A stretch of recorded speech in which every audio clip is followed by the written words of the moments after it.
Kenapa orang yang ketujuh bersedekah itu beruntung? Karena ujar ulama, orang yang bersedekah itu pasti akan mendapatkan manfaat dari sedekahnya. Walaupun inya ketika bersedekah kada ikhlas, walaupun ketika bersedekah riya, walaupun ketika bersedekah minta puji, misalnya. Tapi seseorang yang menggunakan hartanya di jalan Allah, seseorang yang menggunakan hartanya di jalan yang diridhai Allah, pasti akan mendapatkan manfaat dari sedekahnya itu. Al-Habib Muhammad bin Ibrahim Al-Habasyi yang makam beliau di kota Barabai, beliau mengatakan bahwa sedekah itu punya semacam dua sisi. Artinya apa?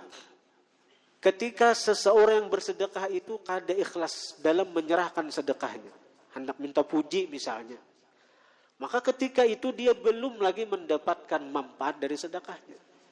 Dia belum mendapatkan pahala dari sedekahnya. Namun ketika sedekah itu diterima oleh orang yang berhak, apalagi sedekah itu digunakan untuk membangun pesantren, membangun masjid, membangun majelis taklim, maka sedekah itu akan berkembang. Dan setiap kali orang-orang yang beribadah di tempat itu, orang yang bersedekah itu akan terus mendapatkan pahala dari sedekahnya itu. Seseorang misalnya bersedekah 10 juta, 100 juta untuk pembangunan masjid atau pesantren. Ini kada ikhlas lagi di situ.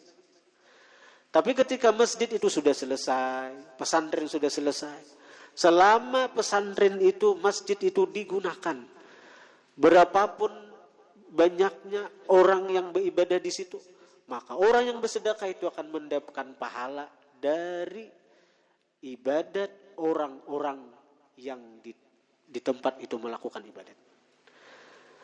Setiap kali orang-orang mengadakan kebaikan, pengajian, atau ibadat-ibadat lain di tempat itu, nang bersedekah itu guring aja di rumah, santai aja di rumah, bahkan terbujur di alam kubur sudah, pahala mengalir terus, pahala mengalir terus. Inilah keberuntungan orang-orang yang bersedekah.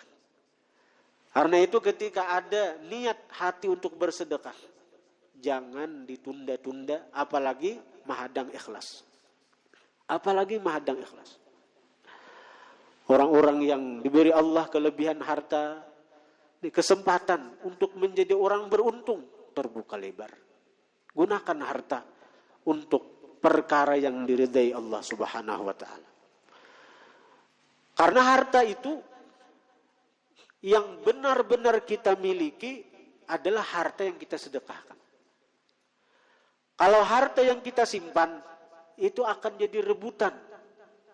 Kita meninggal jadi rebutan ahli waris kita. Kalau mereka baik menggunakan, kita akan dapat manfaat dari itu. Tapi ketika ahli waris kita menyalahgunakan apa yang kita tinggalkan, kita yang sengsara.